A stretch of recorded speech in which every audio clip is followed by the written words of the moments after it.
Hi, I'm Jenifer Lewis, and you are watching The Chris Gunther Show.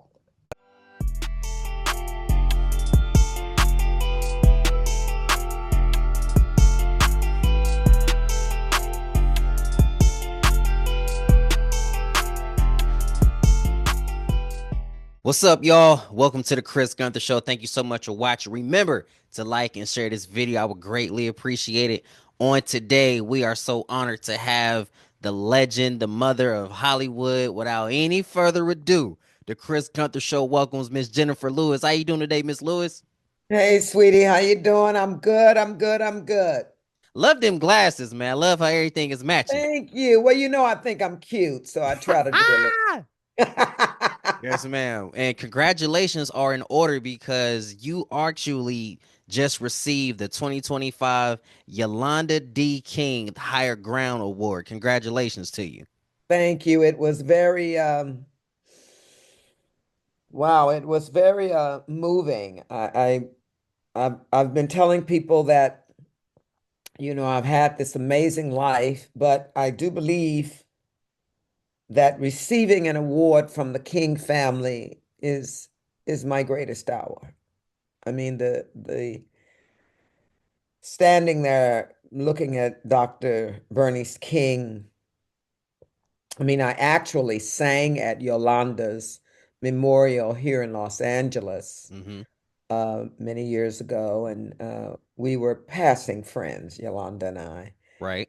And I used to, when I see her, I'd go, Yolanda, Dr. King's daughter. You know, that's like Jennifer's crazy.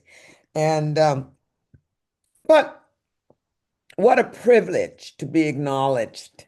I mean, Dr. Martin Luther King, to now be an official member of that family, that community, my heart.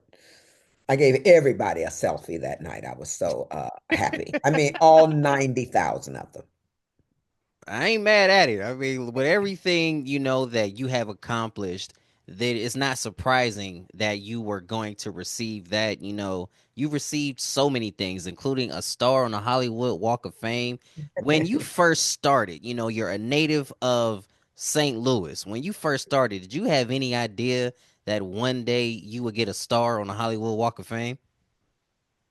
Well, I didn't know I'd get a star on the Hollywood Walk of Fame because I didn't think I knew what the star on the Hollywood Walk of Fame was, but I did know I was going to be a star because that's all I ever wanted to be. That word meant something else when I was a kid. It meant, Betty Davis. It meant Dorothy Dandridge. It meant Sidney Poitier, Cary Grant, people who had real talent. It meant Judy Garland, Sammy Davis, Sinatra, Billie Holiday, Pearl Bailey. These were my idols. These were triple threats. These people had talent. Now you can just have sex with somebody and you're a big star. So, you had a good sex tape and you're a big star, very popular. But yeah, I knew it was going to happen. I stood up in the fifth grade when they went around the room and said, "What do you want to be when you grow up?" And I stood up like a spotlight hit me, and I said, "A movie star." And of course, everybody laughed. You know that classic story. Oh Well, they're not yeah, laughing now. not at all. I'm sure all of them have came to the theater and have seen your work Yeah, or have watched you on TV. You've been yeah. the woman who a lot of people can relate to because you're always playing somebody's mother, but you're also the person who likes to pour into others. Where did all that start for you? Well, I'll tell you, I was a born leader. When I was it started in elementary school. I was a born leader. I mean, I remember one girl fell and damn near split her head wide open. And the other kids came to me to say, "What do we do, Jenny?"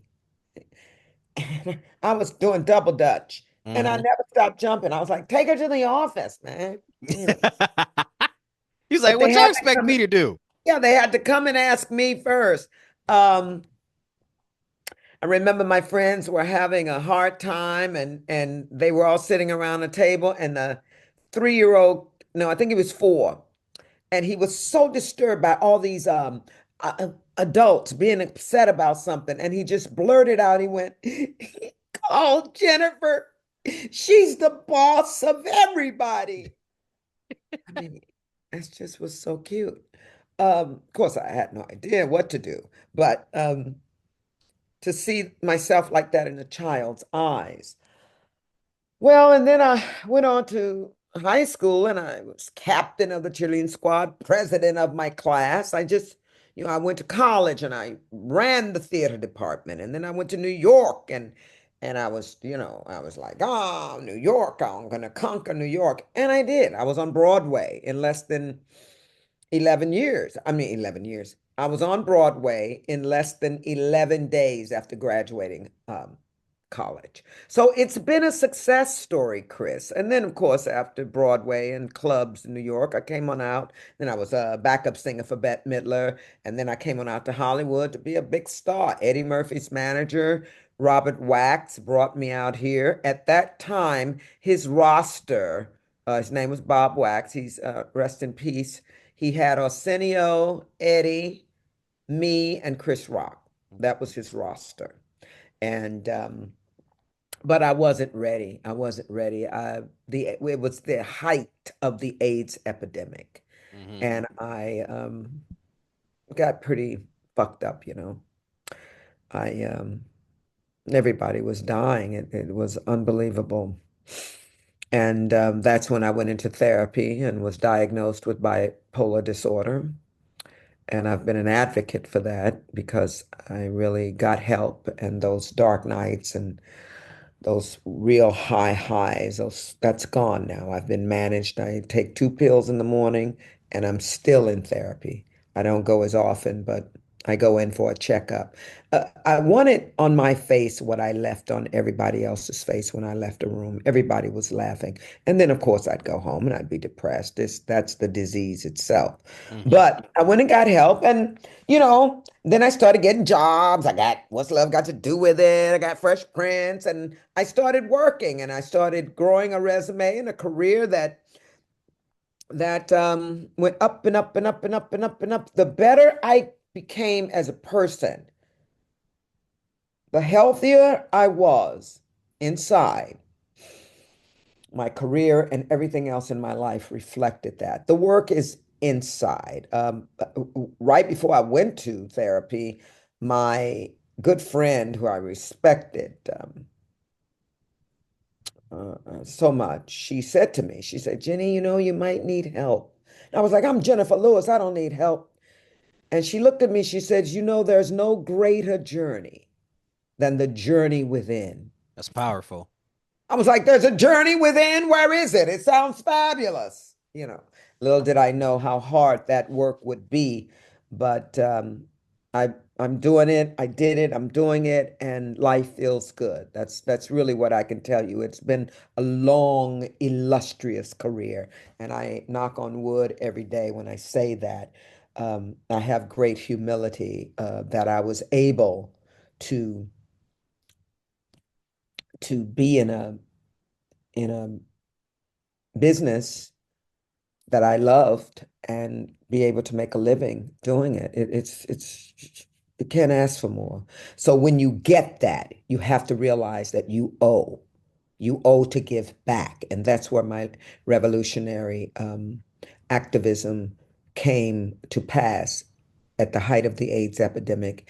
And I've never come off the front line since that, fighting for the Reagan administration to do something because my friends were dying.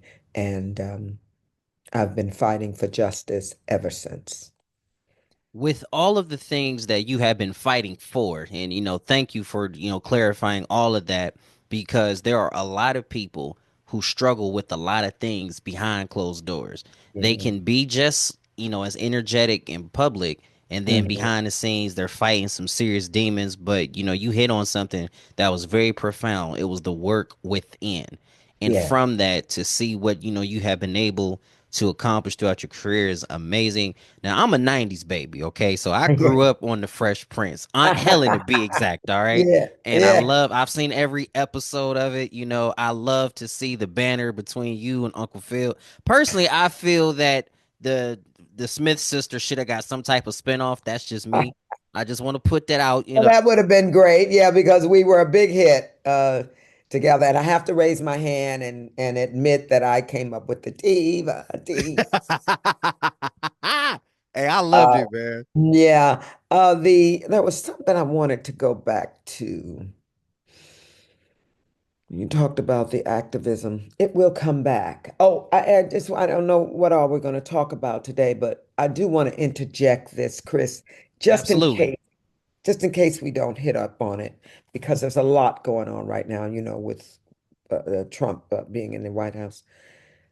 I want everybody to know that, and everybody knows that I've certainly fought against the Republican administration getting into the White House. I have too, and I do not apologize for it. Yeah, and I don't either. Of course I don't. We wouldn't, we must never. But I want to say,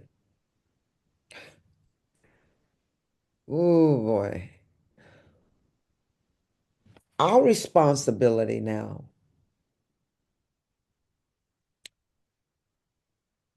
is to unite and stand up and fight. Stacey Abrams has a great slogan: insist, resist, and persist. We don't get to sit down. I've been telling my friends, I want you to look Mandela in his face and tell him that you're tired. I want you to look Harriet in her face and tell her you're tired. We don't get to sit down. I've been telling people you will write letters to Republican congresspeople and senators, Democrats. You will write letters. You will make calls. You will write letters. You will make calls. You will show up at the city council meetings. You have to show up when there's a protest. You have to show up when these we have these Zooms and we talk about what we can do. Um, they played the long game, my friend, and they won. That's right. And we fucked up because we sat back and we were complacent. I'm not going to put this on that it was a cult and this and that and that. Yes, we all know what happened. We all know what happened. The man had 10 years to put every all that shit in those people's heads where now there's more school shootings than, I don't have to go on and on with it. But what I want to say to everybody, there's going to have to be a lot of love to balance this hate. Yes, there is. When I accepted my award uh, at the ceremony for the Dr. King celebration, I told them there is a sinister storm on the horizon, but it needs to be balanced. We all know that storms pass over. Yes, they do. And I also talked about him being at the mountaintop and looking over and seeing the promised land. That promised land is what we have to continue to build as our culture, for our children, for our transparency, transparency, our courage, our strength, our coming together. We cannot sit down. I'm stressing that. That's There's no, right. oh, I'm gonna sit this 4 years out. No, the fuck you're not.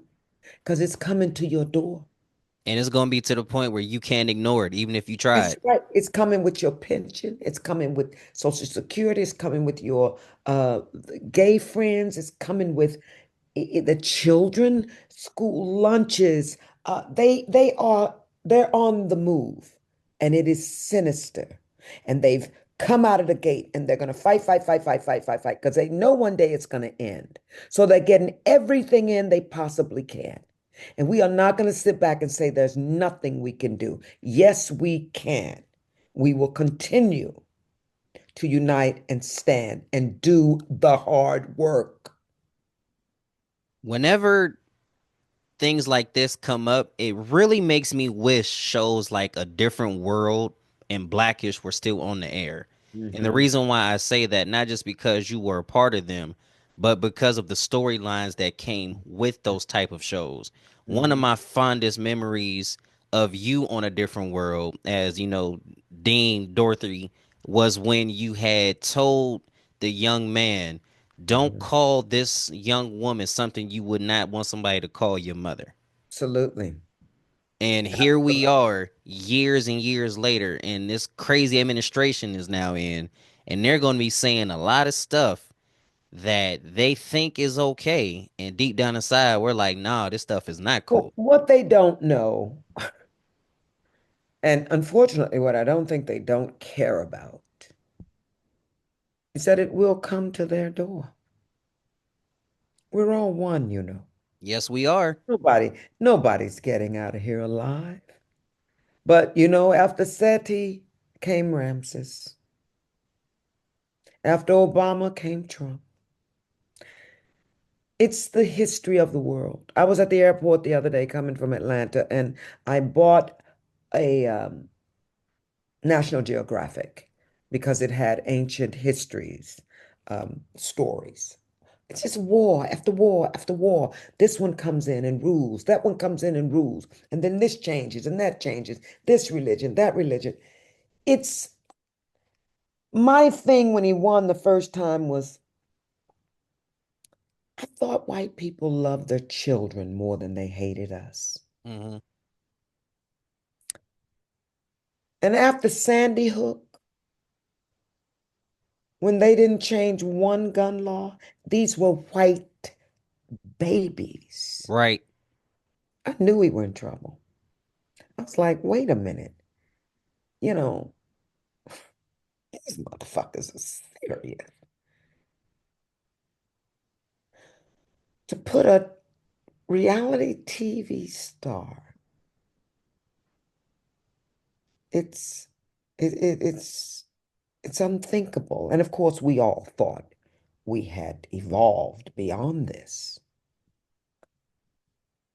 Who proclaims his dictatorship, who proclaims his racism, who proclaims, promotes violence, who who takes away all of our rights.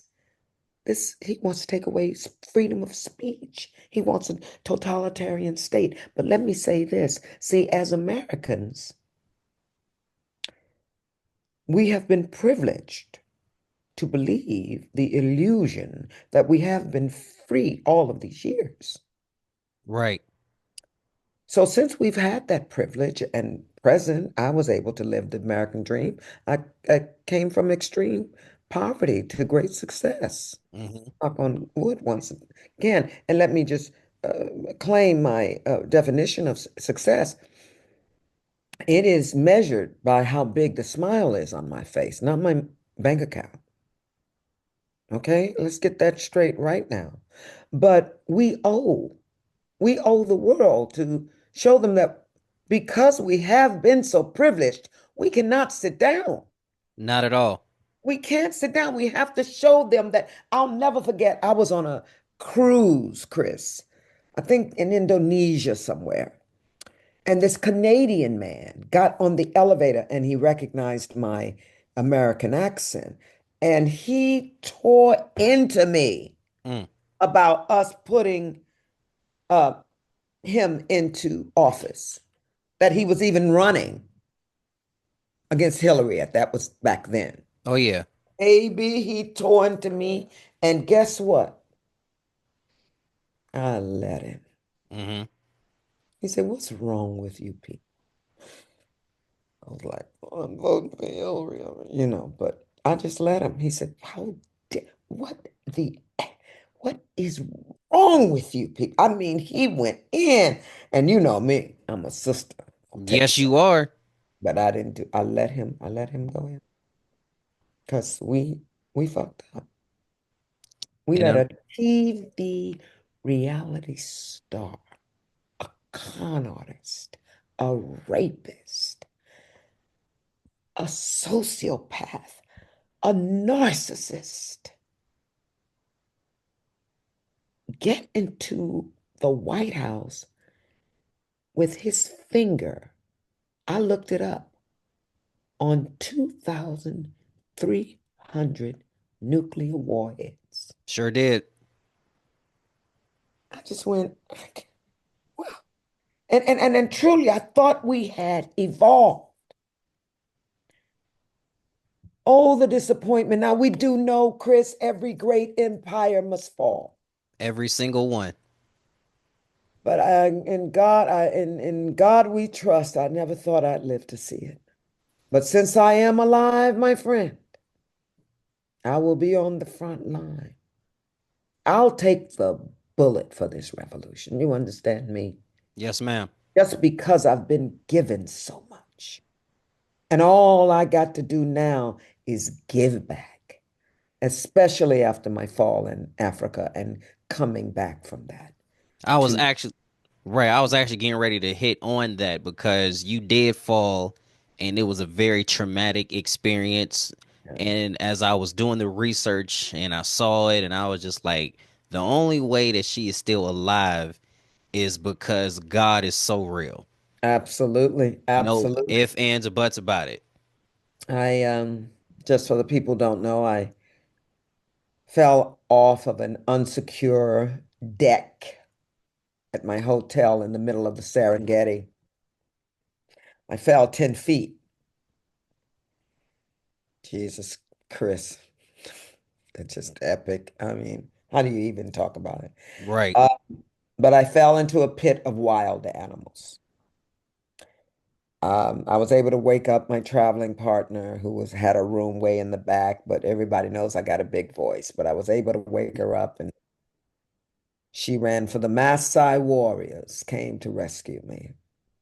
The great Maasai warriors of Tanzania. Doctors Without Borders, great organization, um, airvac me to Kenya, Nairobi, where I underwent a 12-hour surgery, 6 nights in ICU, and 3 blood transfusions. Mm. I went through all of the physical therapy, and when I tell you, Chris, I didn't know you could be alive and be in that much pain. I R- told Robin Roberts on Good Morning America the same thing. I gave her the exclusive because she has so much warmth and Sure joy. does. I just, I just, just adore her. One of the greatest of all time. Yes, she is. Yes, she most certainly is. And I came home. It took me 2 years to heal up, but the bitch is back. And the best part about that too is you still got so much to do. Like, people from my generation who grew up watching shows like A Different World and The Fresh Prince of Bel-Air. And then of course, Sister Act 1 and 2. What's Love Got to Do with It? Preacher's Wife, Poetic Justice, and the list goes on and on. Then Yeah. in the 2000s, all the voice work, you doing the car franchise and things of that nature. And of course, I'm a little older now, so I can appreciate your work on Blackish. I really, really can. And every time I watched it, I was like, that's like watching an auntie or a grandmother that you actually know. Well, look, I've been really blessed. I've been, I'm doing 13 animations right now in 13 different voices. And I tell everybody now, I actually am singing an Alan Menken song Yeah, in Spellbound that's playing now on Netflix. So I'm real proud of that. I do a great duo with John Lithgow, wonderful actor. I've always been a big fan of his. But yeah, the animations have been really, really good to me because I can go from Mama Ordy and Princess and the Frog, and then I can go to let me see. Let me get her voice. Gas. I got lots of gas. That's Flo in the the Cars franchise. And then Rugrats, Oh Mickey yeah, Mouse Funhouse. Oh my God, I did the PJs when sure that was did. I did 2 episodes of Boondocks. Oh my God. So it's been an amazing career. You know, Broadway. I did 4 Broadway shows and I've done, God help me, almost 70 movies, 659 episodic television shows, because I did 2 series, Strong Medicine that did, I think, 135 episodes, and Blackish did, well, I did 124, I think. So it's been a long, my other greatest hour was I got an electrifying standing ovation at Carnegie Hall. That blew my mind. I mean, yeah, Yes, ma'am.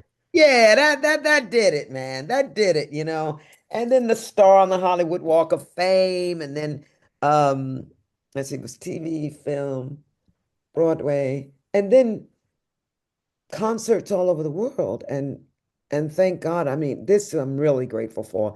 I've been able to travel Hmm. all over the world. There are 4 places I haven't hit, and I'm going. I haven't hit Australia, New Zealand, China, and Spain.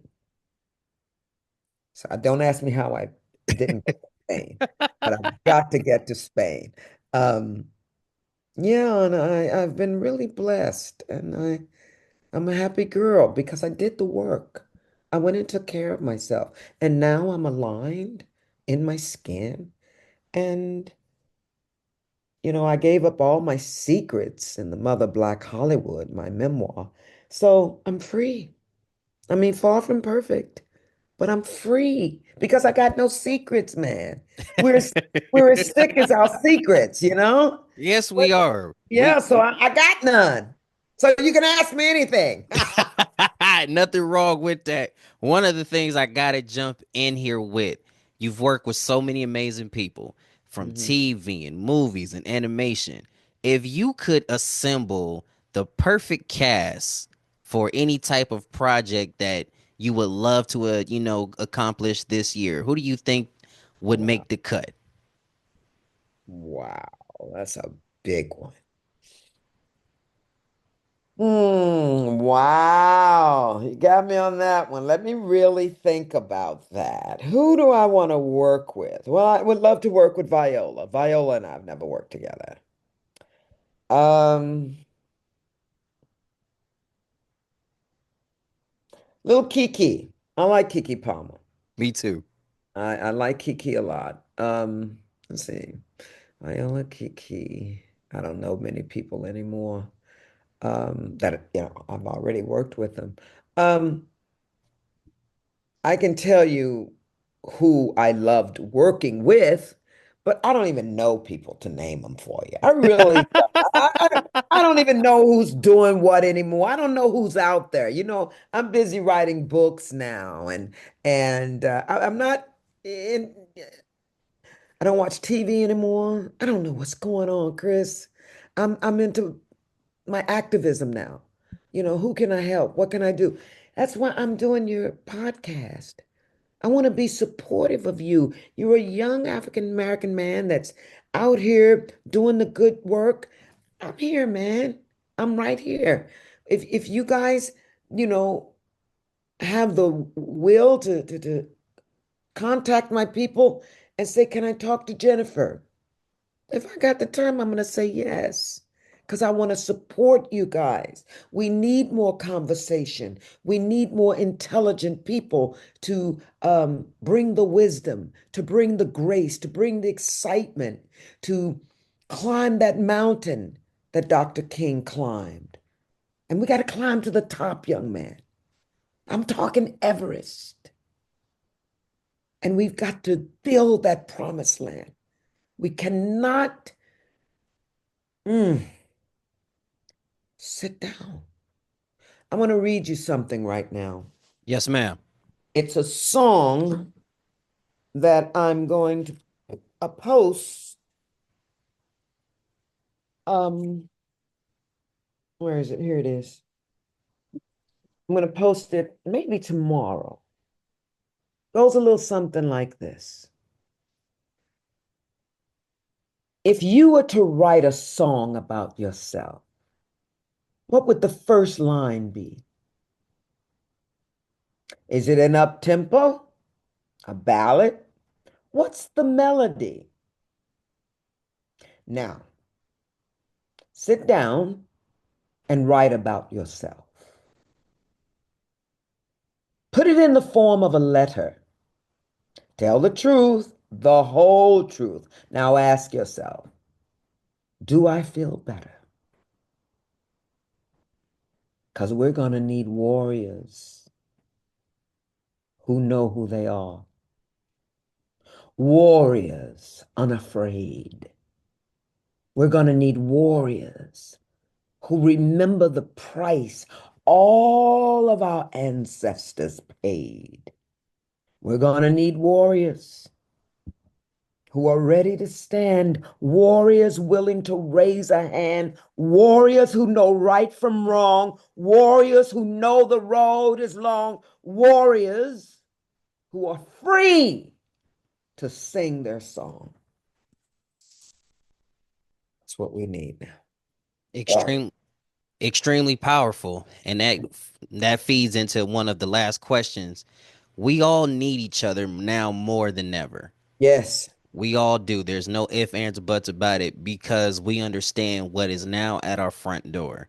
But Mm-hmm. with that, there does come a little bit of reflection, and it makes you wonder, if I were to check out of here today, what do I want to be remembered for the most?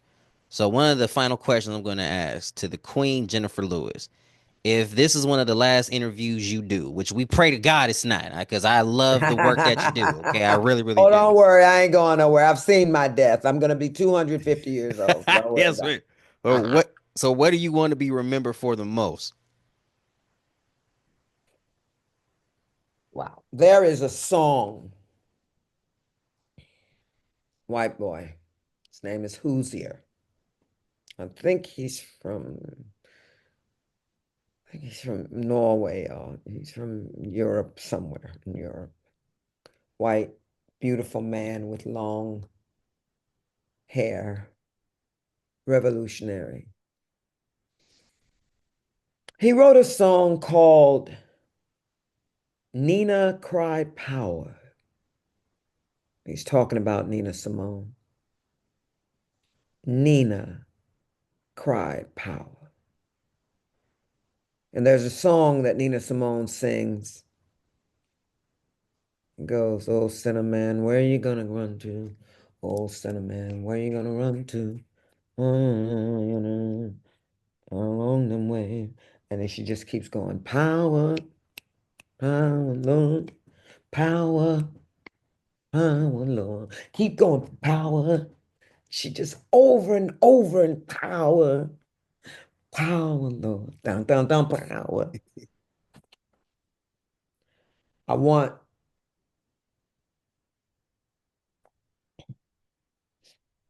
somebody to stand up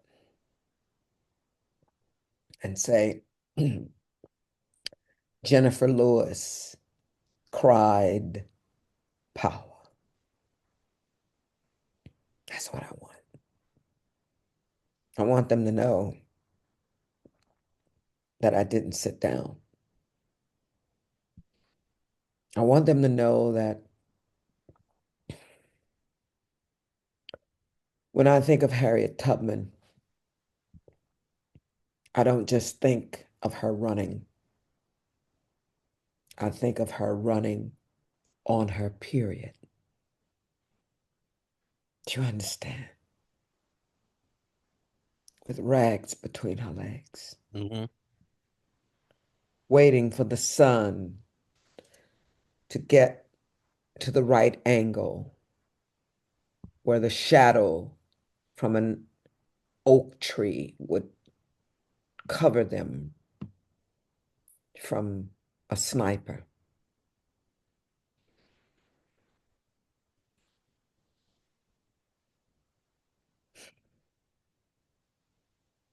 That's what I want.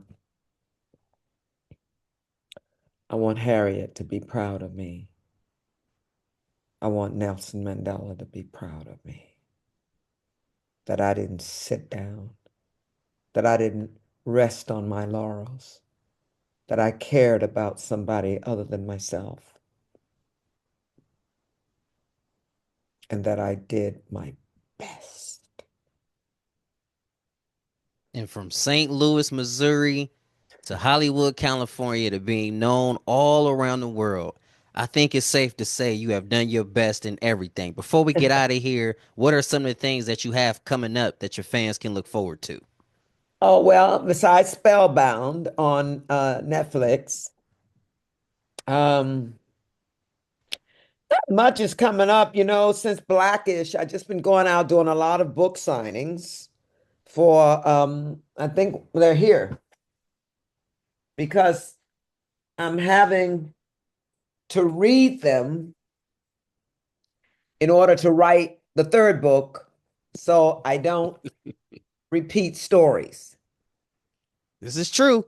Yeah, I have to really go through these. I'm going through them right now. I've started on the third book because God knows the accident in Africa is not in either one of them. So I've started on that, and I'm actually writing a one-woman show that will be probably stream at some point. I don't know what network is going to snatch it. It'll be Netflix, hopefully HBO, or one of the big ones. And it'll be titled Jenifer Lewis Unleashed. Oh, I love that title. I'm gonna go ahead and put this out there. If you ever need a young brother to moderate a conversation, holla at your boy. Just want to put that I out know there. that's right. I One time will for the one remember time. you. I will remember you. Yes, ma'am. Well, ladies and gentlemen, hold on. One of the last questions. I got to get this one in here. We live in a day and age where everybody wants your social media handles and all that good stuff. So if anybody wanted to follow you, how can they do that? I think I'm,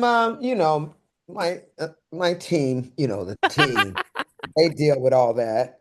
But Instagram is Jenifer Lewis, and remember, Jennifer is with one N, not two.